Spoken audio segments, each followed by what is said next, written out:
And there are people of all different backgrounds. And I don't know any of you guys here because we didn't get a chance to hang out yet, but we will after this. As you guys can see today, this is a pretty casual day. For those of you get home, we're not even seeing each other in the same room. And so what we've been struggling with as agents trying to coach, and as a coach trying to coach over 200 agents, is that our agents are in all different areas. And what I mean is not geographic areas, but all different areas of business in terms of what they're struggling with. And so I don't know about you guys live in the classroom how Joanne does it, but I always have time set aside for my agents, and sometimes they come in, sometimes they don't. And when they come in, some have very specific questions, and others have really no idea where to even start. And some of the top agents don't come to the trainings because they feel like there's nothing there for them, because we open up our computers and we try to enter Promo Shop or Market Leader or something like that, and some of them just don't even have their passwords. So it's a constant struggle to figure out where everyone is. And so I think for us as coaches and for you as agents, what we've not done is kind of give everyone an overall map of everything that there's out there that you're supposed to be doing, and then step back for a second and say, okay, now what do you need?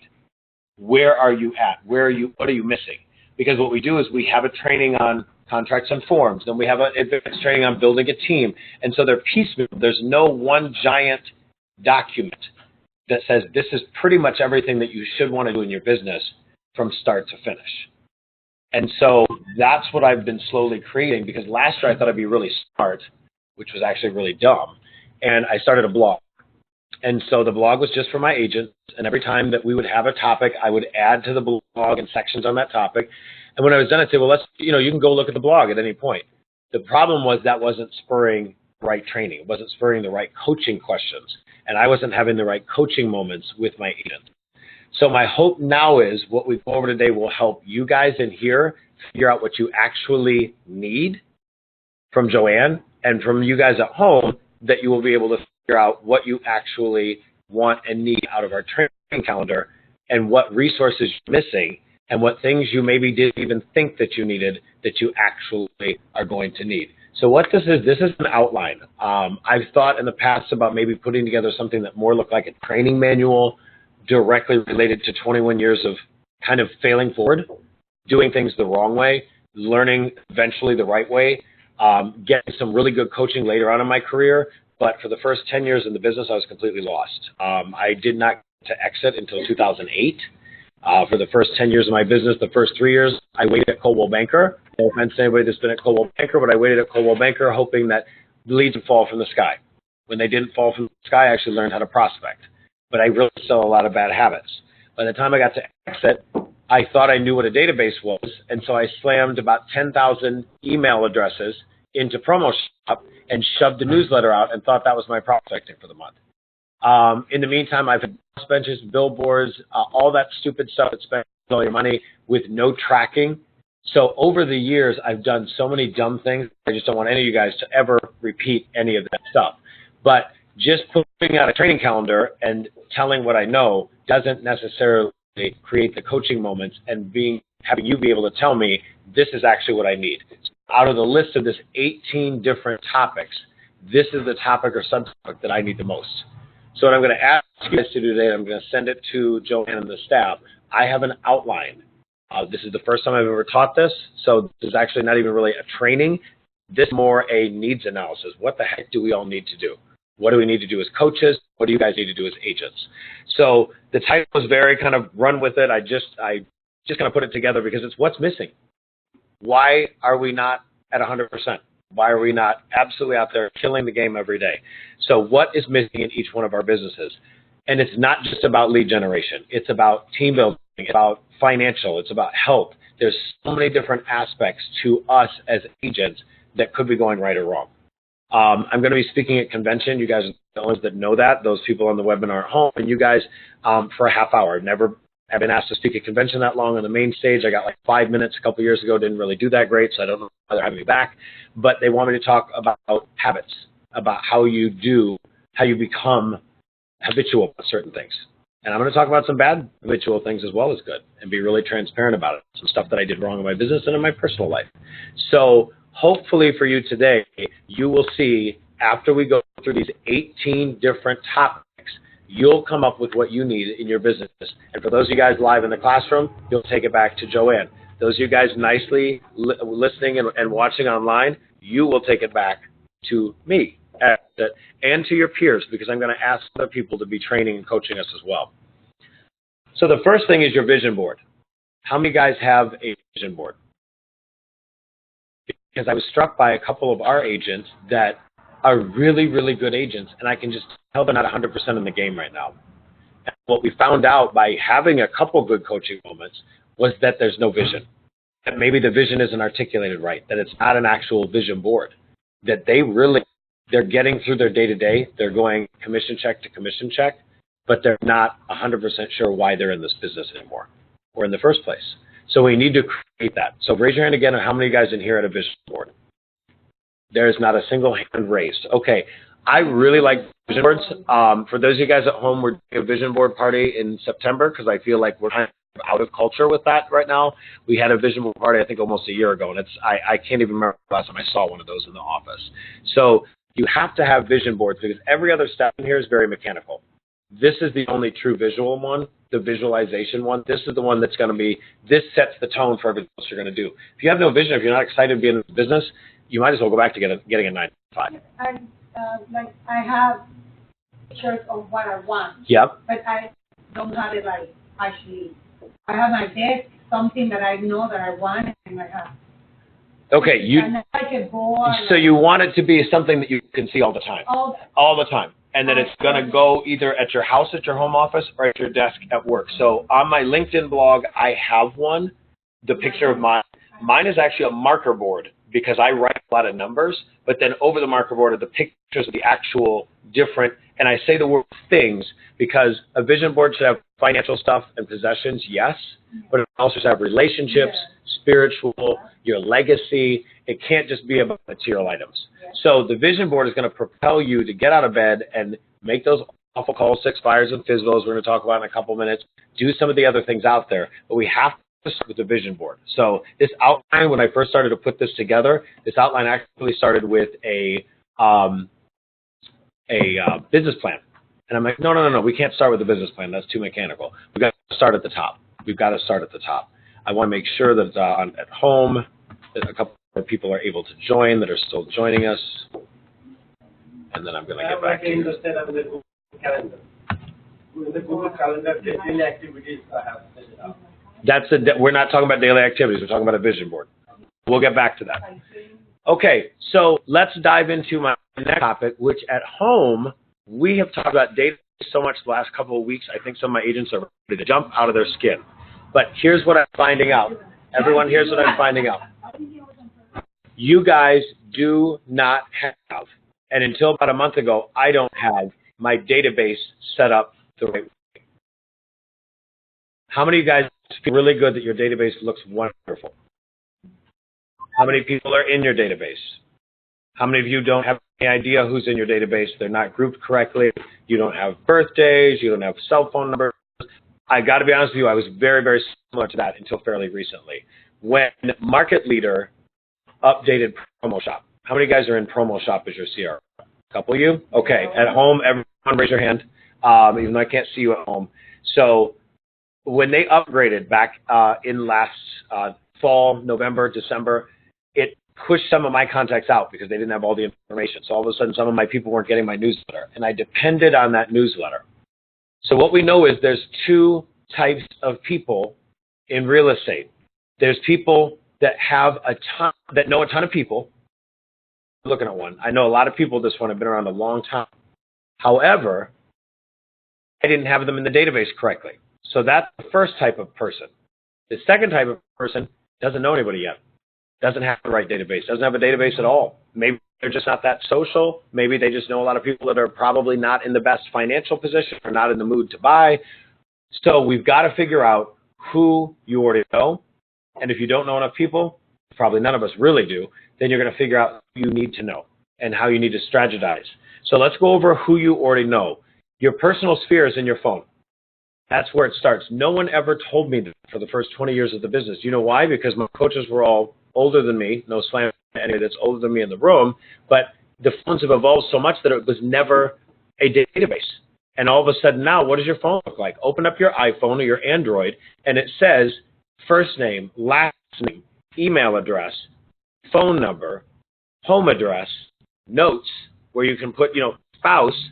It is a little CRM in itself, but it's evolved so much even over the last couple of years. How many of you have lost a phone before? And at home, they're going to be laughing. I have lost a lot of phones over the years. I like to have fun. And so I have lost a couple phones. I'm getting older. I don't do that as much anymore. But when you lost your phone, it used to just be gone. And so people really wouldn't put that much time into data collection on their phone. It would be John the painter or, Cheryl hairstylist. And exactly. And then it would have their cell phone number. And that was it. So there was no need to talk about your phone as your database. But what we're finding out now is there's numbers in there that if you texted someone and said, hey, you know what? You're my landscaper. I want to be a realtor. Let's meet up for coffee.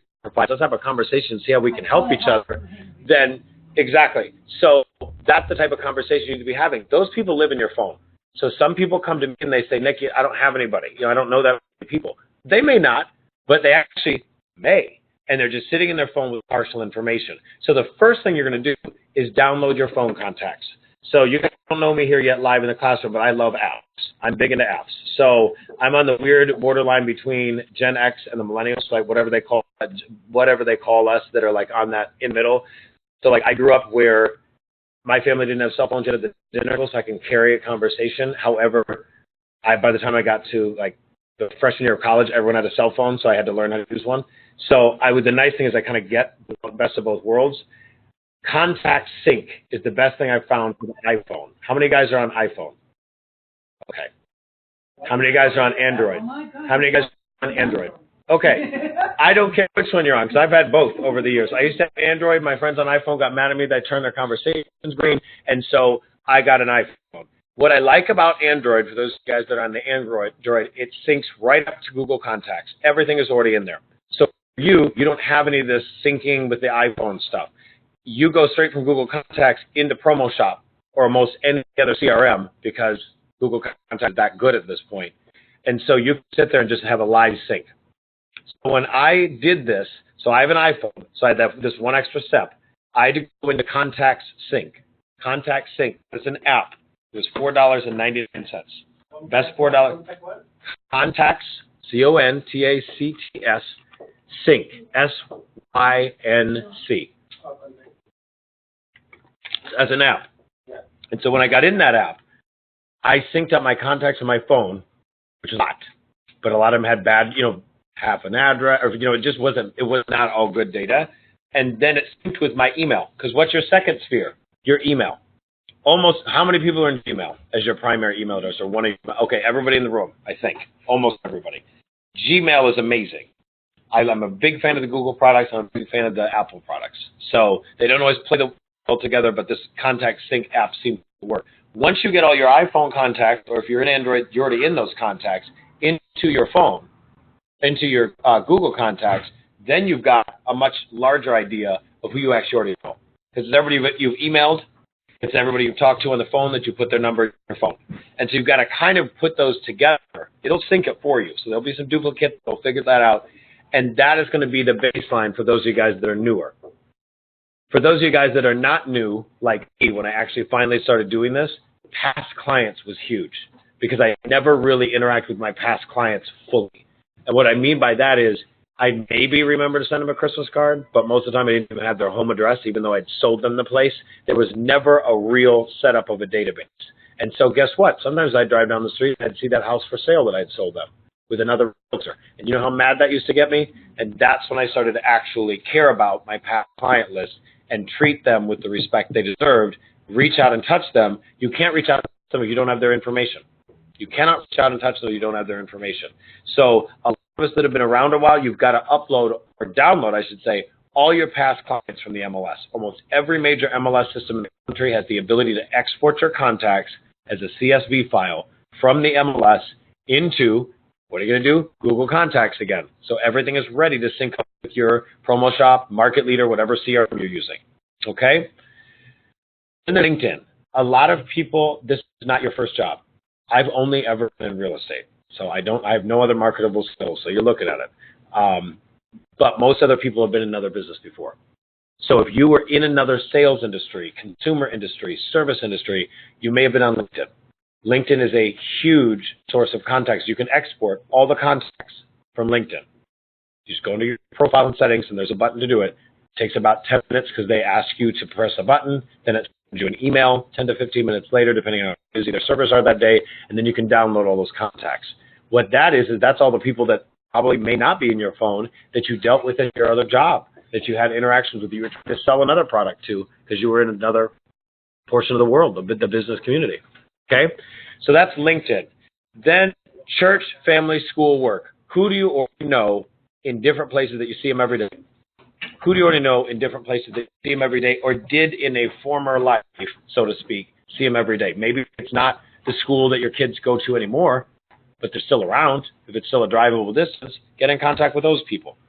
So for those individuals, we're going to have consistent touches for METs. So consistent touches, these are your METs. These are people you've already met. Consistent touches. That is a 12-month marketing calendar. 12-month marketing calendar. If you guys don't know what a 12-month marketing calendar is, I have it on my YouTube, an entire hour, so you guys don't have to sit here and hear me for another hour today because that would be brutal. You have that video from me for everybody at home. That's a class for us to do together. So what do you need for this consistent touch? You need their name, email, their cell phone number. You've got to have their home address, birthday, their anniversary, and then you're going to send them your monthly newsletter as the baseline. How do you guys send out the newsletter every month? Through Promo Shop or something else? No? Why not? It's starting right now. Okay, so you're learning it now. This is okay. All right, good. So here's the thing. I don't think the newsletters are that effective anymore. It's that people are overwhelmed with email, but it is a simple baseline to remind you monthly. Some of this stuff is accountability for us. It's like if I don't have a deadline, because I know this stupid little newsletter is going to go out on the 10th or the 20th, depending on whether it's in Promo Shop or Market Leader. If I don't have that going out, I may not fix my database that month. I may not clean it up and not add people to it. So it's accountability for us. There are some people that every month I get responses from. There are people out there reading my newsletter, but it goes out to a lot of people. But it is a baseline. From there, you've got to make sure you've got the rest of their contact information. So if you are sending out a newsletter every month, and if you're connected with me on social media, you see I did a post yesterday about a donation drive, back-to-school donation drive. And that back-to-school donation drive was in the subject line of my newsletter this month. I had a little video, which is on YouTube, that I had also put in my monthly newsletter. And then that video said, press this button, go to the Eventbrite link, and we would love to see you at this event. So it wasn't a, do you want to buy with me, do you want to sell with me conversation. It was like, let's give back to the community. Let's do something different, because my message and your message can get old when it's always real estate. So what I'm going to do from there is once the newsletter comes out, I'm going to follow up with people. Hey, did you get my newsletter? Do you want to come to this event? And sometimes the event is educational. Sometimes it's a home buyer seminar, an investor seminar. Sometimes it's just a happy hour. But there's always an engagement event every month. And so if you just have the email that you're hiding behind because you send them a newsletter and you have no other contact information for them, now is the time to start figuring out how to get a hold of them so you can actually build up the rest of the information. Because then you're going to do personal videos, personal notes on their birthday. One of the most powerful changes I had in my business was about 3 years ago. I started acknowledging birthdays, not writing on their Facebook wall, but by doing personal notes. They're not even birthday cards. They're just personal notes. Happy birthday. You had a wonderful day, because most of the time they go out as the birthday happens, which means they're getting it a couple days later. And the way that we know now, people are not checking their mail every day, because most of their bills are paid online. They're checking their mail once every week or two. They'll actually get the thing a week or two later. But I put a little $5 Starbucks gift card in. People love that. People absolutely love that. They think that's so. My grandma didn't even send me a birthday card this year. She sent me an e-card.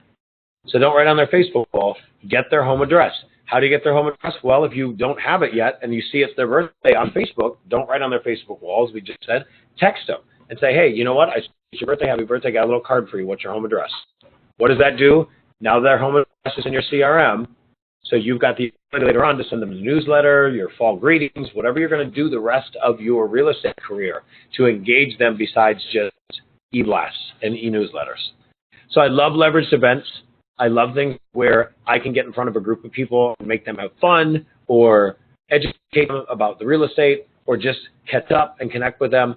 It's a great way, again, to have some accountability for yourself that, do I even have these people contact information?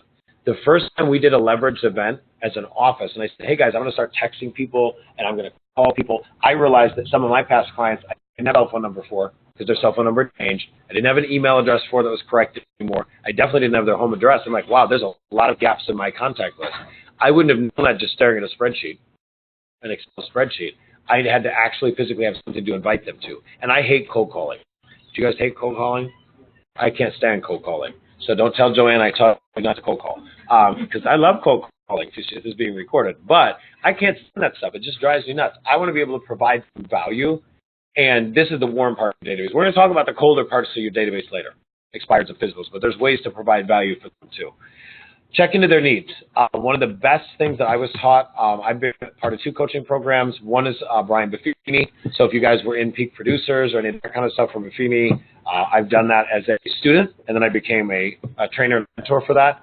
And then also part of a coaching program called CORE. Do you guys know anybody in CORE around here?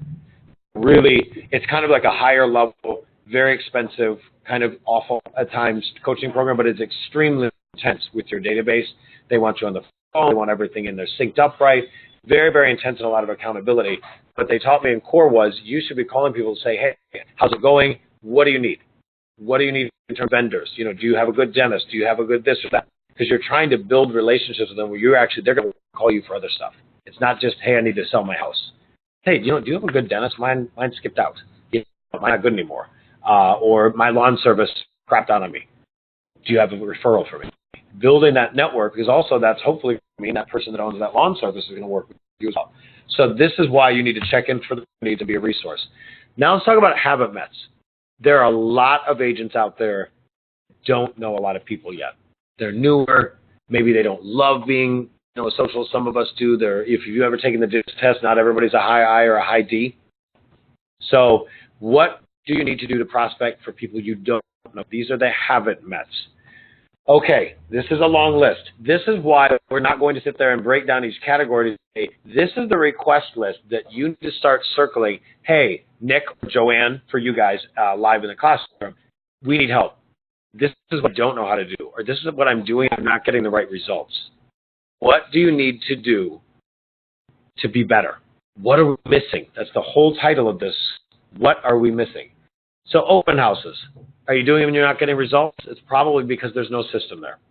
I changed the way I did open houses, and my open houses are much, much more productive. I'm still sitting open houses of my own because I get to see the neighbors. I get to see, my client gets to see me in action. I get to advertise on social media, hey, I'm actually going to be there. And it's like people are like, wow, you're doing that? And that you're at the quote unquote that level of the business. It is, people get, it's almost like jarring to them to see it. And at the same time, if you're newer, that's probably one of the best ways to get exposure. So for me, it's like almost like a joke's on them, like, hey, I'm actually going to be there at this open house and not send someone else. For you guys that are newer, that are quote unquote being sent, or sending yourselves to do it because the listing agent's too busy, this is a time for you to shine, but only if you've promoted it right. So that's the type of stuff that we're talking about. What do you need to know more about? Open houses. FSBOs, do you have the right scripts? If you don't, let's talk about it. Expireds. Expireds I liked a lot better than FSBOs. I lived on expireds the first 2 years of business. When I started in the business, I was 21.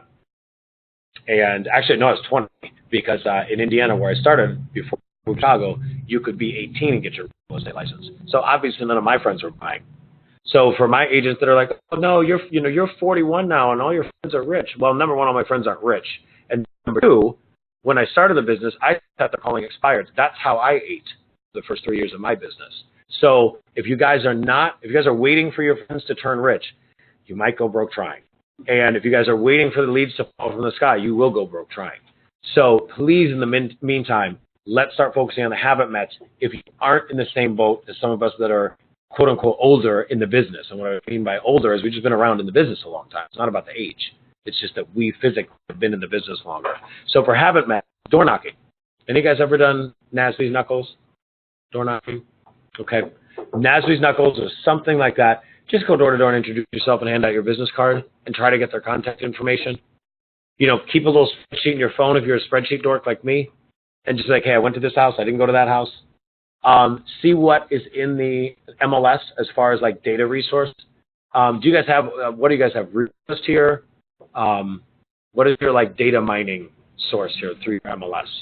And at home, we know what it is. It's Remind. You guys have Remind too? Okay. Yeah. Well, HomeSnap's not a data mining. We're going to talk about MLS apps here in a little bit, because that's something I just assumed all my agents knew what they were doing. Oh boy. Yeah, I didn't even know what Remind did. And Remind, for us at least, I think that Remind, the company, has gone back to all our local MLSs. It sounds like yours and ours. And was like, hey, we're really good. You know, we'll do more stuff for you, because all the functionality is amazing. Some of it's paid, but our MLS actually paid to give us the premium version. So tell your MLS I told you that. that I don't care, because they can't find me. Okay, so farming area. Speaking of Remind, farming area, and it does not have to be fancy postcards. Even Promo Shop and Market Leader do them really well. Remind does postcards too, right in the system. Farming area. I did not have money for that, so when I started in the business, I printed out my office at night so that my managing broker would see me, because she charged us for copies. I printed out literally flyers on yellow paper, because that was the only paper that was left at night besides the paper that they would know was gone the next morning. And I handed that out to my neighbor, and I got 3 listings my first year from that, just by doing market reports, I called them. It was like, here's what's sold in the neighborhood and around the neighborhood. So what do you type on it? What? What do you type on it? What I type on it, what I just told you, which is, here's what sold in the neighborhood recently. Tell me if you'd like your market analysis as well. That's it. You sold house picture. You can do that, or you can just put a list. Put a list with your picture. It depends on where you're at in the business. If they're your listings, absolutely. If they're not your listings, you can't put a picture up unless you walk past their house and take a picture for yourself. Remember, you can't take some pictures. So that's the type of stuff you can elaborate on in a class on farming. Just listed, just sold. Back to your point. If it's your just sold, wow, why are you not doing just sold? And by the way, that's on the buy side too. I just participated in the sale of, or I represented the buyer in the sale of. Because I got to tell you, some of the signs I see everywhere are a little tired in the yard. You know, the sign's yellow because the sprinkler got it. Now the sign is, the sign was white. Now it's yellow because that listing's been there forever. But I brought the buyer. So sometimes that's just as powerful. You know, we in the business have such a stigma about listing agents, and with a lot of listings are amazing. Now listings aren't selling. If you brought the buyer, send a postcard out that you brought the buyer. Remind does that for you. So I'm glad you guys are on Remind, because I get to bring that up twice for the people at home. If you guys are at home, Marky's doing a class on Remind Monday. Look on the calendar. All right. Home buyer and investor seminars and tours. How many of you guys are doing home buyer seminars? Okay. You guys need this class. At home, we are doing home buyer seminars for you, but some of you don't invite people to them. I think the home buyer seminar concept alone is getting a little tired. I think house hacking is a better way to put it. You guys heard of house hacking, where you buy a multi-unit building and you live in one of them? It's like duplex, I think you guys call them. So I call them back home in Indiana. In Chicago, we call them 2 and 3 flats. So whatever it is, you buy the whole building. The income from the other units cover a lot of the mortgage, or almost all the mortgage. And you also can qualify more because the income from those counts as income for you, as long as those leases have been executed and they can show proof. So it's a huge concept out there. So a lot of people have thought of that. They're like, oh, yeah, I can buy a single-family home, but I don't want to be, what does that do for me? I'm already paying $1,800 a month in rent. Why would I want to pay $1,800 as a mortgage? Well, what if I could show you how you'd only pay $800 and you'd actually be building something, you'd have 2 rental properties too. So that's called house hacking. Home buyer investor seminars, neighborhood and networking events. I used to be a kid of networking events. It's probably where I lost a few phones, having too many glasses of wine. Those events were not productive when I just sat there and drank at them, or just hung out at them, or sat in the corner with my group of friends that are new in the neighborhood. When I started to really do it was when I started to use my phone. And I would not just take out my business card and say, I hope you call me, and smile, because they normally ended up in the garbage can. What would really happen is people lose it. They'd lose track of it. It wasn't the right time to buy or sell. If you get their contact information, and by the way, the mobile business card's pretty darn good for that. I actually just hand them my cell phone at this point and say, hey, put it in your first name, last name, and your phone number, your email address if you have time, because don't worry, otherwise I'll get it tomorrow. And then I instantly send them a text. Why do I do that? Because I'm not going to remember their name tomorrow morning. I want to send them the text the same way when I have an open house. All my open house sign says text Nick for access. because no one's calling anymore. And if they do want to call, they know that's the same number. So what are you doing? You're creating on Saturday and Sunday your to-do list for Monday. I can sit there in bed on Monday morning, first thing, and scroll through and realize who I actually need to contact on Monday as my follow-up. Never used to be like that. I'd hope that I had the open house sign-in sheet right, that I could find it, and that I actually wanted to use it. Now here, everything's right on your phone. The phone has completely transformed our business. Hobbies and interests. This is a shout out to Tracy at home, who mentioned to me that he was struggling a little bit with his database. And Kenyatta from our office had a wonderful conversation with him last night. We were together. She said, "What do you like to do?"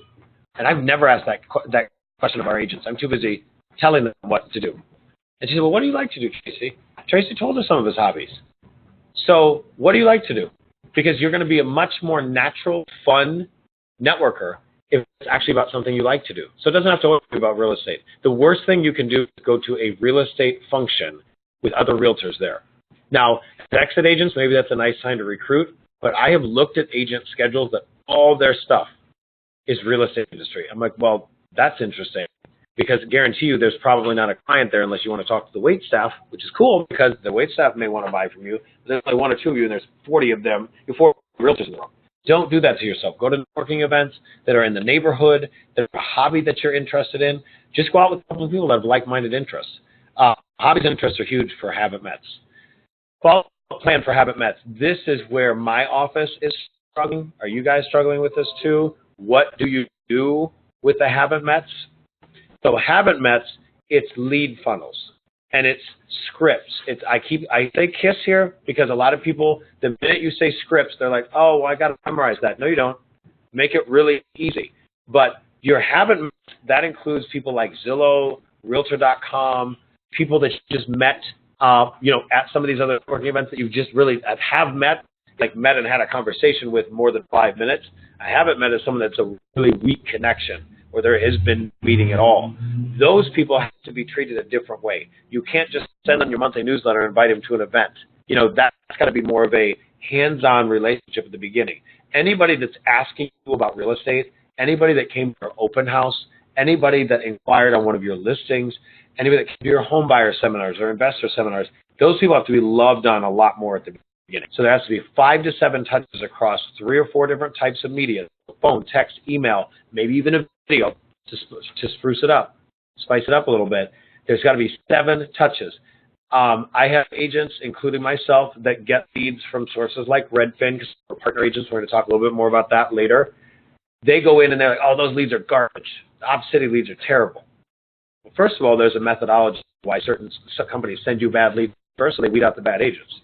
Did you think about that? Because it's true. Secondly, somebody's inquiring with you, they're probably inquiring on 12 different other sites too, because that's just the way the consumer works now. So you have to be the agent that shows them value, sets an appointment, and gets out there with them before anybody else does. That requires 5 to 7 total touches. And then, by the way, add those people to your newsletter like we would do with the Mets. Add them to your social media like your Mets already better be on your social media, because that's going to create more of a full, well-rounded image of you. We're going to talk a little bit about social media later. So far, does it make sense that there are some things on this list you're probably like, oh, yeah, I'm doing all this great, and then others are like, I'm not doing that at all, or I could do a lot better. Does that make sense? Let me do like ever with me, no one's run out of the room. At home, I can't see if you have. So start making notes on this stuff, guys. Again, you will not get this PowerPoint. You are just going to get a very simple PDF of this list. What'd you say? Yes. Yep. Okay. So let's talk about daily activities. I am obsessed with the time block calendar. We'll talk about that a little bit more later. I'm obsessed with the time block calendar. I think it's extremely important you lead generate daily. This is, for me, where I can tell whether an agent's making it or not, is if I ask the agent, how many hours a day do you spend on lead generation? And an agent sometimes will say, well, what is lead generation? I'm like, uh-oh, it's time for coaching. And an experienced agent that says, well, some days I get it in, some days I don't, that's probably an agent that knows the business back and forth, is a wonderful servicer of clients, but is a not so great lead generator. And that's an agent that I feel deserves to do better because they're a good person, or a good real estate agent, but they're not a lead generator. So we've got to do some daily activities for lead generation. And I'm saying daily, I mean Monday through Friday.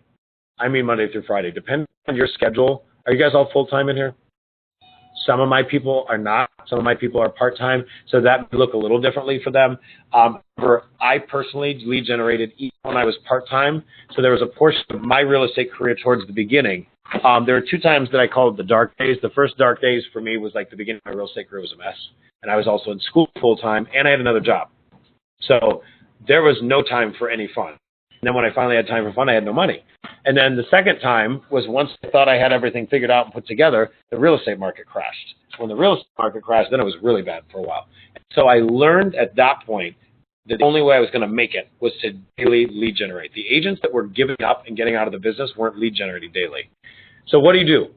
Birthdays, housing anniversaries. So for the people that you've already met, everybody that's has a birthday that day, there's some sort of acknowledgement of it. Again, writing in the Facebook wall is not an acknowledgement. There's 50, 100, 500 other people that did that. That doesn't count anymore.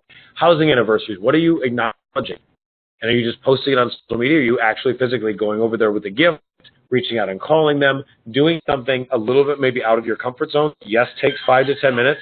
But if you guys aren't getting client referrals, past client referrals at a decent rate, this is probably one of the reasons why. Then there's themes by category. So it's something I can't go into today just for interest of time because I want you guys to get out of here in an hour. By the way, we're only on slide 6 of 18, so we have a lot to go. But theme days by day. So Monday for me is VIPs. I work with my VIPs on Monday. I'm like, hey, how was your weekend? Because it's just an easy, casual conversation because my VIPs are people that are, they're close to me. Tuesdays is status call days. Tuesdays is status call days, and that is I call every single person that I've got a list with. That's why I don't get fired too much on my listings, even though I have a cancel anytime contract. Because I call them every Tuesday. How you doing? Here's what's going on with your listing. Even if it's like, hey, there's nothing. They didn't do an open house, no one called. It's an ugly conversation, but it's better than none. So you have to have a status call conversation. Same way with your buyers. I not too long ago got not that great of a review from a buyer, and it killed me because I'd stopped doing the buyer status calls. And there's a guy that just kind of like, I'd say, I'd wait for him to have any questions.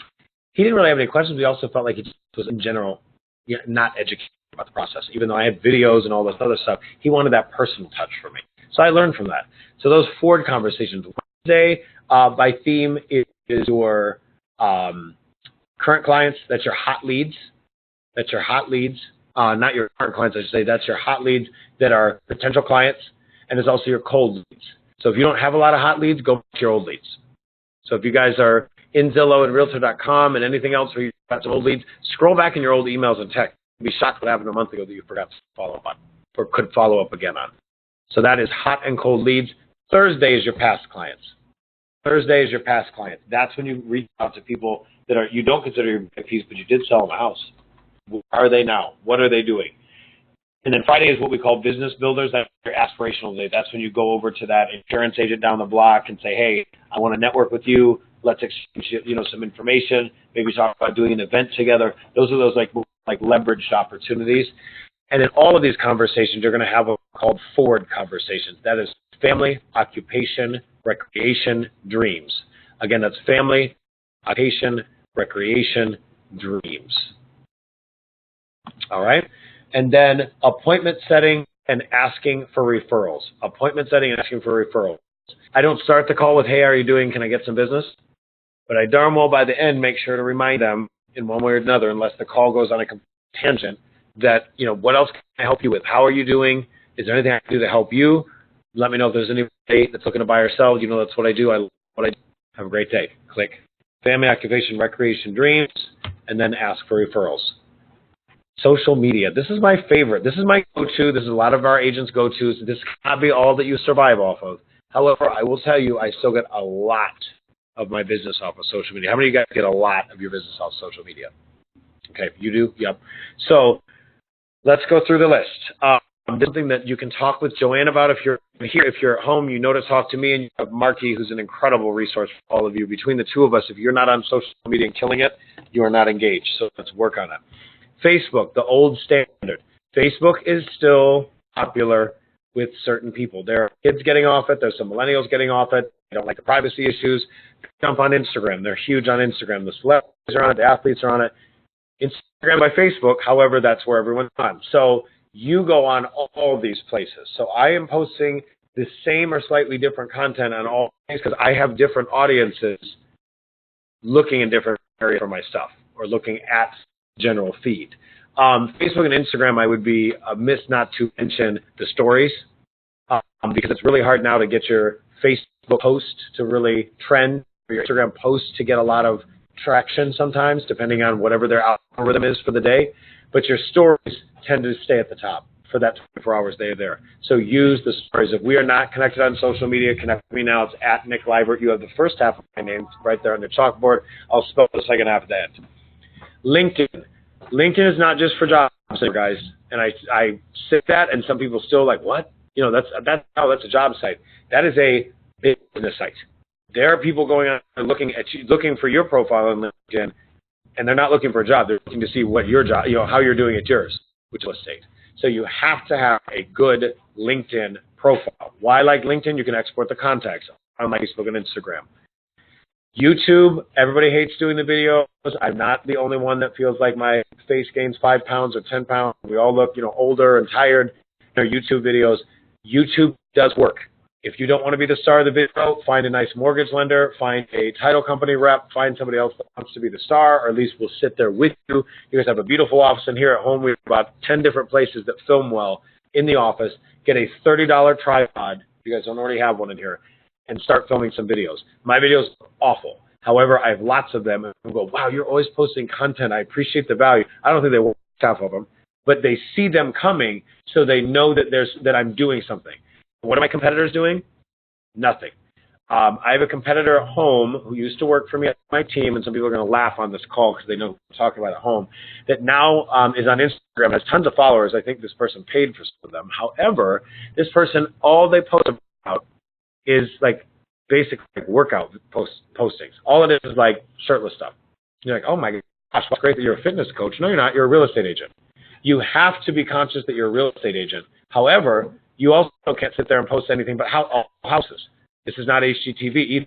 This is a relationship business. People are going to get to know you whether you like it or not. They're going to be stuck in your car for hours at a time. You're going to be stuck at their kitchen table hearing why they're underwater in a house or why they're selling because they're getting married or getting divorced. Something's happening.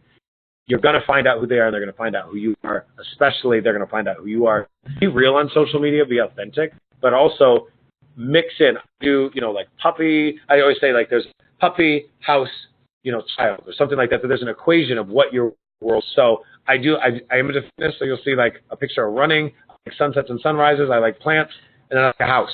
And then there's an education video. It's like back and forth. It's not one thing only. So be careful for those guys that fall into a rut. The best thing you can do is go log out of your account or look at your account as a stranger and see what it looks like and scroll through. You're shocked sometimes. I sat there one time and I'd posted like 6 Canva graphics in a row. You guys know what Canva is? It's that app that makes graphics for you. And I'm like, this looks like a graphic design website. This doesn't look like a person selling real estate. There's not a house on here. And then I went on vacation right down the street down here where I went back for the weekend, and there was pictures of everything but houses for like a week. And I'm like, okay, that needed to be like slightly edited there and pop the house. Be conscious of what you look like on social media, but use it to your advantage. Everything I've talked about so far, I get about still 60% of my business off social media. It used to be 75%. Starting to slow down a little bit, not because social media is slowing down, it's because my past clients are coming alive, because I'm treating them better, because I'm talking to them more. So my business is skewed more toward past clients, which is great because I'm getting more listings. But all this stuff is free so far. Boosted ads and posts, that is a whole other conversation. We have time for that today. It is something to think about. If you are kind of in a natural social media database, then pay to have that social media profile in front of new people. But you have to have something, a call to action, a really strong message, a landing page, a squeeze page, something like that. That is something that if you want to learn more about, talk to and about Key. If you guys have heard of Key Assad, he's a trainer for Asset. He's really good with conversion. Oh, conversion. Okay, I'm sorry. Conversion to what? Yeah, so that's, you guys use that. So Key's big into a couple different places to do that. And so he's a person that you may want to learn from if you're not really big into that stuff. But right now, a lot of our agents don't even need it because their natural social media network has been so powerful for them. And I really hate spending money when I don't have to. Let's talk about branding very quickly. Exit, it is about your brand. It's not about the brand, it's about your brand. That is, I'll tell you this much, is that no brand, no one's calling Remax or Exit or W, they're calling you as an agent. And if you are stuck in the mindset that if you move to a place where the phone rings, it's going to be ringing for you, I have very bad news for you. That phone ringing for the front desk to try to track an agent that did something wrong. People are not calling the office. They're calling the agent, the prospect, the agent that built a relationship with them. So why are you hiding behind a brand or avoiding building your own brand? So you need to have a personal team logo at some point. This is something that if you don't have your database in order, don't run to this slide, because this is what some agents do. Oh my God, that database is going to look awful. I don't want to go out and network. I don't want to sit there and figure out people's phone numbers and home addresses. I'm just going to go play with my logo.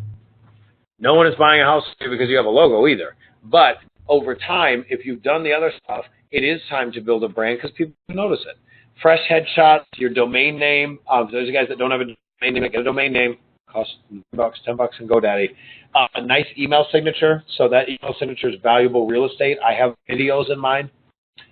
Digital business card from Exit, and then the signage. All my signage now has my digital business card. It does not have the Exit digital business. It doesn't have the Exit stuff. The text Exit 85377. Mine has text Libert to 85377. Because then that goes directly to me immediately. Than having to fish through other people's listings with an Exit, because I find it a little confusing.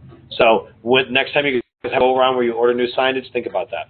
Have your cell phone number or your Google Voice or whatever you use if you don't want your cell phone number on there. Do not put the office number on your signs unless that's a rule from your office or the state licensing agency, okay? Team building. Some people are very advanced. There's that I know are not on my webinar at home right now. But quite frankly, all they need at this point is team building. All they need at this point for me is team building.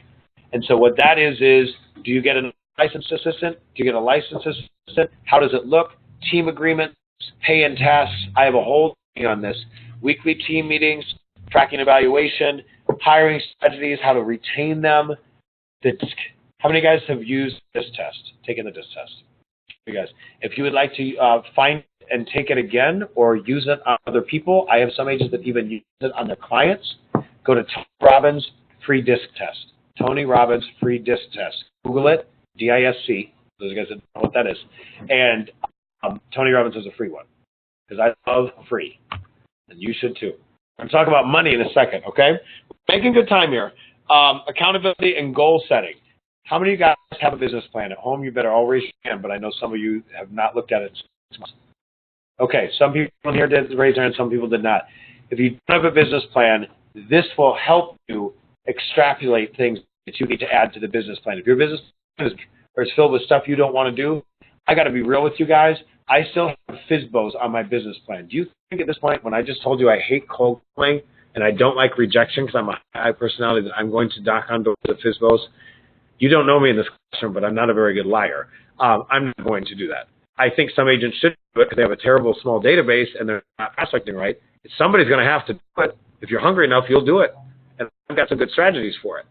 So it's a strategy. But the bottom line is there's things on our business plan we're not doing. If you're not doing it, replace it with something on here you see of interest to you, but you've got to figure out and know what it is first.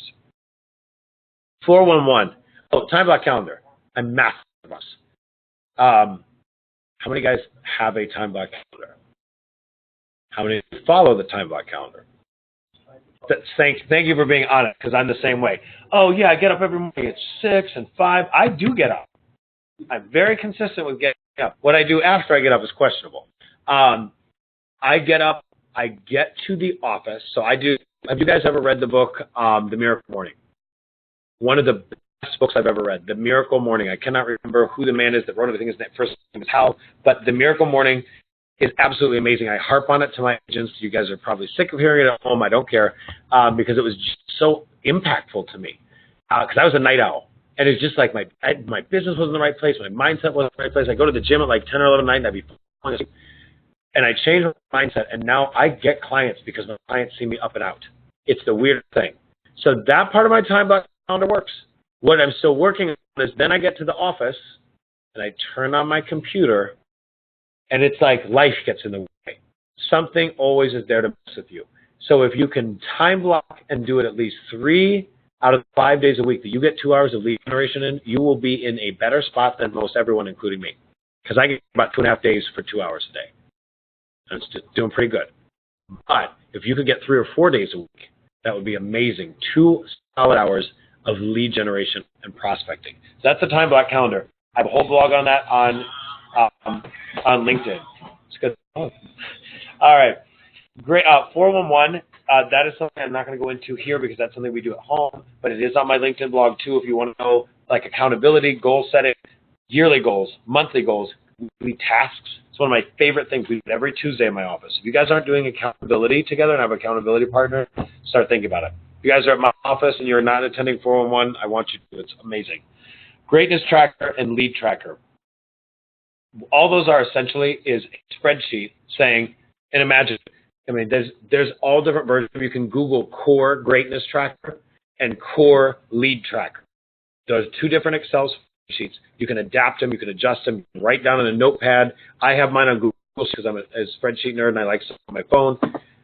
They were life-changing for me. What they did was the greatness tracker says, what did you do today?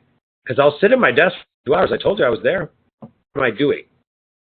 I'm on Facebook, Instagram, YouTube, not my channel, everybody else's channel. And all of a sudden I realized halfway through the day, well, now I better start putting out fires. There's a lot of fires to put out. You know what I've done? Everything but prospect. And so the greatness tracker says, what did you do that was great today for your business? And I'm not talking about existing clients. I'm not talking about existing clients. I'm talking about building new business. Because that's why a lot of realtors, including me for about 15 years of my business, it would be an amazing month. I made 20, 30 grand. And then I had a terrible month. I made no grand. So that's the roller coaster of the business to get into these good habits. So the greatness tracker beats up you on lead generation. The lead tracker beats you up on lead conversion. When I say beat up, it's a nice beat up. It's like, hey, this is what you're doing right, this is what you're not. Because the lead tracker, I find out is some agents are generating leads, sometimes by accident, but they're generating leads, they're just not following up. They're not converting them. So there's either an issue with what they're doing or they're not doing anything. So be careful with that. Those 2 documents are great. Technology you need to master. We're going to fly through this here and at home. This is something that you'll work with the staff on. Sometimes for a new agent, the data player is not using the MLS right.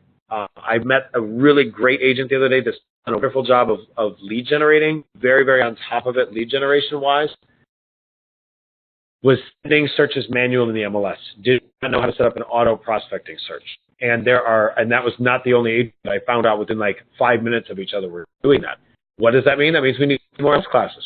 So if you guys don't feel comfortable with the tool and you're avoiding it, oh my gosh, it seems like so much energy to work in promo shop. Well, I found out that somebody just didn't have their password, and it just technology flushes you sometimes. Don't let it flush you. This is important. You've got to know your CRM. You've got to know your front-end website. You have to know your transaction management tool. You have to know your MLS browser very well. You're showing technology. There are agents in my market that still use manual lockboxes, and you call them. So guess what? They never get feedback because they never call me for feedback. If there's an automated way to do it the automated way. Do it the simple way. Dot loop, show assist, home snap, remind, cloud CMA. Our local MLSs have really stepped it up and paid for this stuff. Use the technology from them. Okay, this is the part where you get out your credit card. I'm just kidding. I have nothing to sell to you. This is where you get your credit cards out. You guys get into trouble sometimes. But I also don't want you to be afraid of once in a while investing in your business. I spent a lot of money the wrong way, a lot of money, really stupid amounts of money the wrong way. There are some things that I would consider spending a little bit of money on. Property flyers. You know what? They're probably perfect. Actually, I think we have the same copy machine. Is that a Konica Minolta? It's the same one. All right. So we have the same copy machine. See, it isn't so bad at home. We have a nice copy machine. You can make copies there. If you have a nice listing, maybe go spend a little extra money on the property flyers. But don't go out there and reinvent the wheel, because did you know if you have your promo shop hooked up for Market Leader, that the property flyers are all in there? I have people going out and spending money on graphic design stuff, or like at home playing in Canva when there's great graphic design right in your promo shop for your marketing. So be careful with that. Advanced photography and video, please spend some money on that. I just cringe when I see cell photos. It should be illegal. This should be illegal. Digital ads. So I don't believe in print anymore. I think your market, do you still have some print stuff that works? Just in Chicago, I mean, we have the Chicago Tribune. I haven't seen a paper copy of that thing in a long, long time. Everybody's digital now. But you know what? Then spend money digitally. So I spend money with AdWorks. It's right in your Exit Resource Center to get things out on CNN.com, ESPN, Fox. My client thinks I spend millions of dollars. So think about that. AdWorks is right in your Exit Resource Center, your Exitize Me. Gifting items to VIPs and clients. When I did not have money for this, I didn't do that. I started to make money. I started to give some better gifts to my clients. Birthday gifts. I always went to their birthday dinner. When they have a housewarming, they got a nice bottle of champagne. People remember that stuff. It's a lost art. There is a couple apps for gifting. I'm not going to give them to you today. I just want you to encourage you to actually start thinking about gifting, period. But there is something about a realtor that knows how to gift small items. When was the last time you got a referral, forgot to thank the person, or just didn't think you'll give them a gift? You can't give them a monetary gift of a certain amount in any state, but you can absolutely give them a little something nice. You can send them a token of appreciation of something. So at the very least, send them a personal note. So we've got to thank our referrals. Gifting items, Zillow and Realtor.com. I'm going to tell you about paid leads. I don't believe in paid leads from anywhere except the most major websites. Zillow, everybody's on Zillow. A lot of people are on Realtor.com. That's about it, guys. I don't know where the rest of these companies are selling you leads. Get those leads. I'm a little suspicious of that. Be careful, because there's about 20 calls a day that come into me. Scam likely. Do you guys have that here? It's like scam likely when they ring your phone. I got a lot of those. Every once in a while I'll pick them up for fun, and sometimes it's, blackhomes.com and, luxury marketing of the world, all this kind of stuff that they're just trying to get you. So be careful with that. But there are some companies, if you're going to spend money, I still do, because I feel like the clients are there if you take the right steps. If you take the right steps. That is a class. There's a whole class on Zillow for you. Community involvement. I don't spend a lot of money on charity, but I do spend a lot of time on charity. And when the market was really strong, there's times that I write a decent check and get a table. And now I'll at least have a seat at the table. And sometimes I'll do the table. So be careful about dropping a lot of money on this stuff, but it's nice to be visible in your community. It's nice to actually do something. Something to buy a billboard. That didn't do anything for anybody but the guy or lady that owns the billboard company. You can spend the same amount of money and be at a table with other high net worth individuals or other good people in the community. Hand your phone out, get some contact information, and start to build some relationships with people. Okay? All right, 3 slides left. 4 slides, maybe 5. Reviews and referrals. This is just, I love referrals. I cannot tell you how much better it is for me now to wake up with people in my inbox than it is to sit there and argue with people who don't know me and don't like me that are not in my inbox. So I wake up in the morning now and get referrals, but I still sometimes want to go out and prospect. For those of you guys that are newer, that maybe don't have big referrals yet, you got to go out there and prospect and meet those people that maybe don't necessarily 100%, they're not sold on you yet. But if you can get some good reviews, if you can get some good current client referrals, this is a strategy I learned from CORE, that coaching program that I've been involved with. They told me, they said, when are people most excited about real estate? They're buying, not when they buy the house and the house leaks or whatever else happens. First time something breaks, now a real homeowner, it's not as fun anymore. They're so excited. What are they doing? They're telling their friends, their family, and coworkers. That's the time to say, hey, this has been so much fun. Is there anything I can do to do my job better? And they may give you some ideas. Something that, no, this has been wonderful, overwhelming, but wonderful. Okay, great. Well, you know what? I love referrals. So if you know of anybody else, I'm sure you're talking about this process, let me know. Easy that. We think that we don't deserve referrals till closing or after closing. And then we don't talk to them anyway half the time after closing, so that's why we don't get referrals. But think about that. They're most excited and engaged in the process during that. Zillow is your number one place to go get reviews from. Then Yelp and Google. There may be some other sites too, but Yelp and Google. I'm not paying for leads with Yelp. I am not paying for exposure on Yelp. They will call you, probably that's half the scam likelies in my phone, are Yelp. They drive me nuts. However, they consume us Yelp. So if you can naturally get a good number of reviews on Yelp, I'm starting to get traction on Yelp from people that are just like, I saw you had some reviews. And then check in regularly with people. It's not just about asking for a review. You've got to check in regularly and provide value. Channel accounts. I need a Redfin partner agent here. Do you guys have Redfin here locally? Yes? Okay. A Redfin partner agent, it's not that you go work for Redfin. It's where Redfin spits out the extra leads they have to experienced agents that do well with their reviews. So look into that partner program. It's here locally. I've been a partner with them since 2010. I was one of the first ones in Chicago. Been very good for me. UpNest, that's a place where you bid out. You unfortunately have to discount, but maybe you get some listings if you're newer. OpCity, do you guys have OpCity yet here? No? Okay. That's Realtor.com. It's like their spin-off, like leftover leads. I'm not sure if they're here yet. They are big in Chicago right now. So Realtor.com has basically stopped allowing agents to advertise with them and buy zip codes and leads. They're instead shoving everything out through OpCity, which is like a referral-based program. It's nice for an agent that doesn't have money and doesn't have a budget yet. Okay? Human resource departments. If you can get somebody that has a human resource department that is a friend of someone else, human resource departments are huge. So think about who you know that may have access to one, or somebody that just is in a big department, and say, hey, can I come to present to your department? Did you sell him a house? Hey, you know what? Let me come in a guy that he's not a doctor. He's like a doctor's assistant. I said, can I didn't present to you guys? He said, yeah, the whole team. And the whole team, he literally, like, part of the entire hospital, like his wing or ward, that's the people that are showing up to this, that are SVP to this event. It's huge. Me and my lender are like, that's crazy that this happened. So think about that conversation. If there's like Homes for Heroes, stuff like that you're doing, you can't just sign up for the program. You actually have to sell, you have to talk about the program. You have to engage and prospect in the program. But that's what we call channel accounts, where you do something once and you potentially repeat business. So going to a firehouse, going to a school, something like that, if you're part of that Homes for Heroes programs or something like that, you get in with an investor, a flipper, a builder. That would be amazing. But again, that's stuff that's kind of, maybe if you're newer, it's up here to you. Everybody's trying to fight for that business. But if you achieved everything else, maybe that's what you go for next. So I just don't know where you are in your business, which is why we're going through this.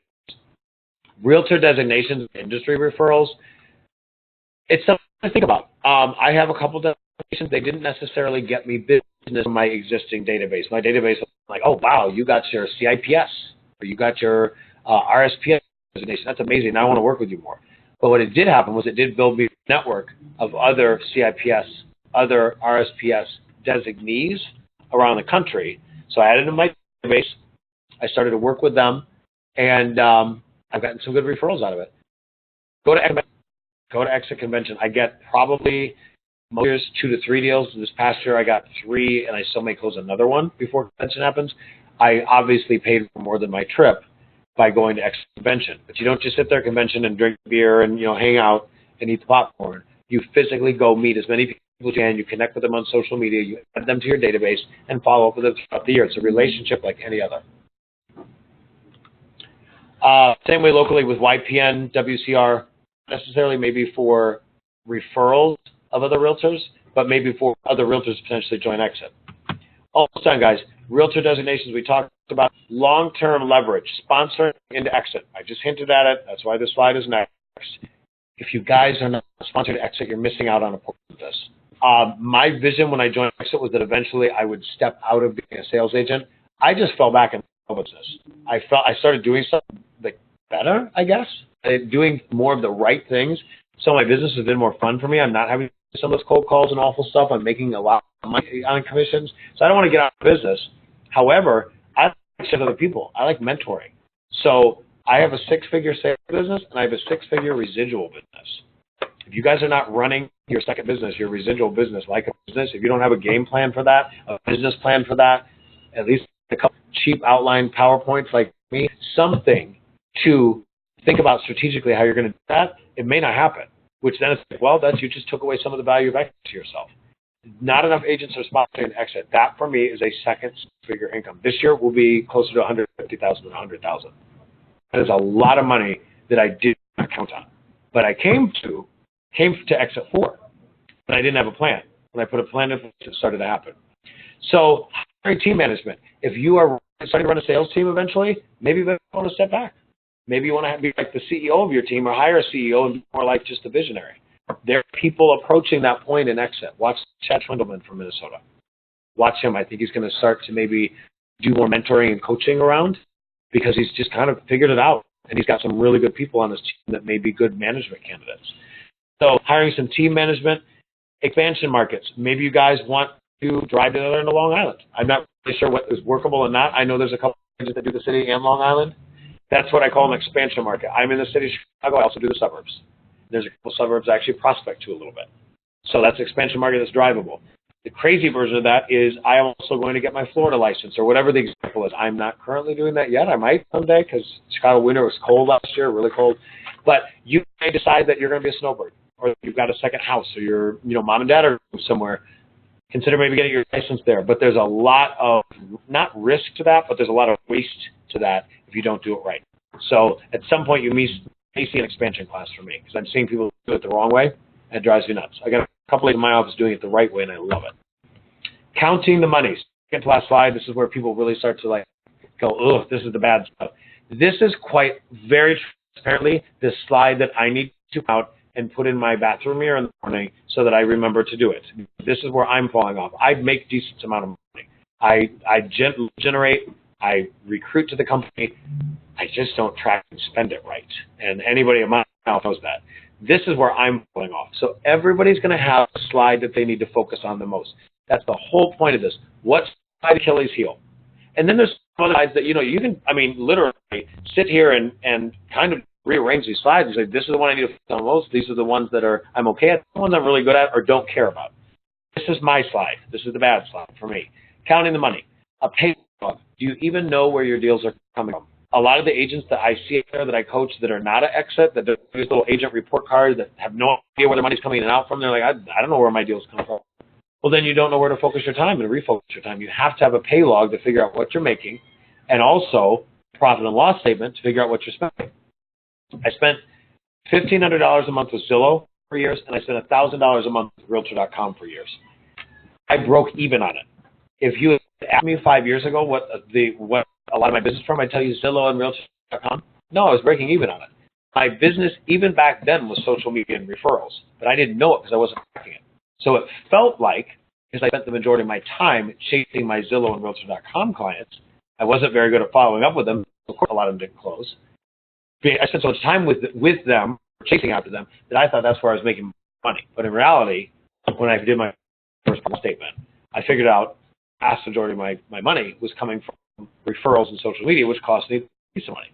It was a total game changer for me. I canceled my credit card that Zillow was on the next day. So you would probably be nice and please, end contract with them, but that's the way I did it for the day. Get out of situations that you are spending money don't make you money. Really look at that. Personal budget, if you're making a good amount of money and there's a profit, where's it going? That was another eye-opener to me. I just had dumb, stuff going on at home where I was like, I don't need $200 for cable. I don't need X, Y, Z. I do need this. This would make my life better. I save money in the right places, and I'll be able to do that. Debt reduction. I had a ton of debt when I came to exit. In 2008, I had all the debt in the world. I come from being a team leader at Keller Williams. I had a salary there. I spent the entire salary on stupid stuff. I bought a new car and a brand new to me big condo right before the market crashed. So I was like the king of debt, and I was drowning in it. Debt is the devil. So if you need to reduce debt, if you need to fix your credit score, let's work on it. That's where a coach will help you. There's a lot of stuff online. Some of it's not necessarily good, but some agents, I think, bury their head in the sand. They're so consumed by the fact that they're chasing after business, they don't even look what's going on at home. This is my slide where I had issues for a long time and I'm still working on it. Tax reduction strategies. If you guys know anything about some of the top producers in the business right here in town, probably, say in Chicago, half of them are on an installment plan with the IRS. At one point I was too. Because you get all this money, you start to spend the money, you don't save 25 or 30 or whatever your tax bracket is or what your CPA tells you for taxes. If you don't have an S corp and you're starting to do pretty good, get an S corp or something where you are functioning as a business. You're running a business now. I don't care whether you just walked in the door and signed with Joe today or at home signed with me, but you started a business. When I started to run a business, it was shocking how all of a sudden I started making better decisions about business. And then finally, this is why I'm an exit, guys, is that investing in yourself. I want multiple streams of income for everybody, not just for me. It's not just about me and Joanne. Actually, if look at the numbers, by the time we pay the overhead and give you guys your 10% residual bonuses, Joanne and I are making that much. So my passion is being able to recruit agents myself, show agents how to recruit other agents so that we can all sit back at the end of the day and be like, we're all making multiple income streams. We don't have to sit there and beat ourselves up as agents, and that you guys have the same opportunity that Joanne have, building your business in multiple ways. And if you get residuals, like I did the first couple years, don't blow them on stupid stuff. Now, the first couple years, I paid my bills with them. And then I actually started to pay down debt. And then eventually I started spending on some dumb stuff, but I also started actually saving money. I put money together to start doing flips. Now I'm getting into buying holds again. So you have the opportunity to actually invest in yourself. Don't spend residuals. They come on a little card for most of us. Or even if they come on a check, your conscious decision to put that check into the checking account of your choice, in your savings account. Sign it over to yourself, put it in your savings account, and that way you have to move it later to do something with it. So think about that. How many guys are getting residuals right now? Okay. Basically, yes. Okay. Well, I like you guys. See, you haven't had any bad habits yet. So some agents have been with me 5, 6, 7, 10 years, and we've been in the business almost 10 years now. We celebrate 10 years October 29th, and some people just have never sponsored somebody. And some of it's because I haven't told the story well, and I'm not helping them tell the story well. So that's on me and Joanne. If you sit in 6 months or a year from now and there's still no recruits for underneath, if you haven't attracted anybody here, that's a conversation you need to have with you and her. Because there's a couple of my agents that have pulled me aside and said, Nick, I don't think there's no story. There's a story, but we can't find it. There's a story, but we're not telling it. You have to tell the story, and it has to be compelling. And it is compelling. It's just like, where is it? So we need to do more on social media, not just for ourselves, but for the office, telling the story of the company. SEP IRAs, I'm really big into that. For everybody else that has a 9 to 5, that all that tax benefits of a 401k, like an automatic savings account almost. With the 401k, you're getting tax savings that are so big versus investing on your own. There's a SEP IRA, which is a version of that for us realtors as self-employed people. Overall health and wellness. See my outfit today. I love working. I love being healthy or trying healthy. Try to build that with yourselves, because this is a really hard business to do it with. I just downloaded an app called MyFitnessPal that helps me track what I eat, and it was really depressing because I was like, oh yeah, I know I work out. I'm like, why do I not look exactly the way I want to look? Because I'm spending a lot of time in the gym and out running, and I ran the New York Marathon, which is cool because I got to see all the different boroughs. It's my first marathon. I almost died. And here's the thing, I'm still not, I'm like, what's going on? So I tracked my food, and I realized some of the stuff I eat in the car between showings or in here, and I'm pointing to your office because your office is probably like mine, where there's always a vendor bringing in donuts and pretzels and all this stuff, and we let them in because we're hungry. You've got to be tracking everything in your world, and it gets exhausting sometimes. I've had people, talk to me, they're like, oh, I just feel like there's so much to do. This is a time to prioritize. If your health is in order, but your database isn't, you got your answer. If your database is great, but your health is a mess, or your finances are a mess, you got your answer. And if it's a little bit of everything, let's bite off what's going to be most helpful and most impactful to you first. Maybe it's so great that it's time to just, fix relationships and get back to the community. I don't know what it is for you, but I would encourage you. I hope this was some stretch goals for you guys. I hope it kind of expanded your vision of what you need to do, of where you want to go with this, because this, all I could think of would be impactful of, on an agent's life so far. I think this is going to be an ongoing list. I'm sure there's other stuff. Maybe it'll be 20 topics or more. Maybe it'll be more slides. But this went for over an hour. How long did this go? It's been a long time. This is a lot longer than I thought it would. But it actually took time to get through individual things. And now you actually have to go back and build what you need. So for those guys at home that are like, oh, my God, that took forever, making talks that long, you actually now have to prioritize what you need the most. You have to delegate your tasks if needed. You have to attend 411 if you're at my office. You guys probably have a version of accountability. And then you have to share with whoever your coach is in here. Coach? Either I will be or the other Barbara. Okay. We're not sure yet. Yeah. Maybe all three of you. But thank you again for setting this up, by the way. You guys connect with me on social media. So I love that stuff. I try to share and be transparent. I will tell you some stuff coming up that's great. Tell you some stuff coming up that I've done recently that wasn't so great. I'll talk to you about database. I mean, I'm very, very into if you share with me and I share with you, we're going to grow each other. We're going to mastermind together. Doesn't mean we have to be in the same town. There's some people, you guys know Erica Rose Siegel? I run the blonde hair girl she's in an Exit Realty here. I'm connected with her on social media. She's wonderful. We do a little bit of like accountability. Build some accountability partners. Learn from other people in the company. And, you've got an office right here. This looks like a fun bunch of people. So you just have to use each other to get ahead. And what I mean by that is build each other up. Don't keep secrets. Don't go home and complain about stuff. You've got to help each other grow. And that includes Joanne, and for those of you guys at home, that includes me. So share. Thank you guys very much. I am going to see if anybody wants to have any other questions. So what do you guys want in here in our little area? So you guys in here. You can share this with us. I'm going to give you the outline. So I'm going to give you the PowerPoint. I'm going to give you the outline, which is literally the PowerPoint just as an outline. And then that way you can, on like a much smaller, because this is 20 slides, so it would be 20 pages. It'll just be, I will not do that to you and to the trees. You'll actually be able to go in and you'll be able to see the same stuff on there. It's just a much smaller one. Just like a bunch of friends you on Facebook. No, on Instagram. You can't because you get go on Instagram. I have reached my 5,000 friends. I'm sorry. Sorry about that.